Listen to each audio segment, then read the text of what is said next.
Magandang araw sa inyong lahat at welcome sa aking channel.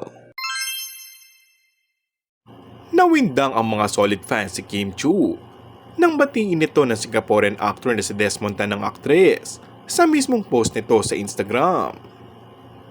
Sinabayan pa ito ni Desmond ng mensahe ng pagnanais nitong makita sana niya muli ang Pinay actress sa Asian Academy Awards 2024 ngayong October.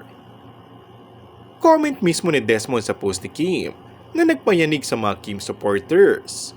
See you at the award show. Singapore will be glad to have you here.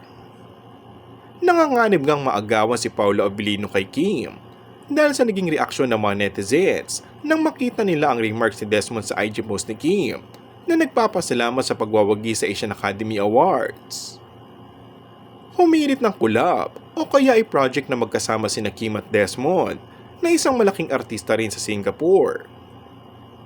Kilala ni Kim si Desmond dahil co-awardee niya ito bilang Most Outstanding Asian Star sa nakaraang Seoul International Drama Awards. Si Desmond ang nanalong National Best Actor sa Singapore para sa project nitong The All the Glitters. Maaaring maging banta si Desmond kay Paolo kapag may nagka-interest na magsama sila sa project ni Kim, lalo't parehong malaking artista sa Asia ang dalawa.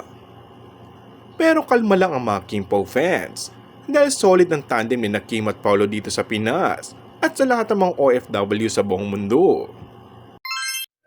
And that's all for our today's video. Kung bago ka lang sa aking channel ay mag-subscribe at pindutin na rin ang notification bell. Maraming salamat!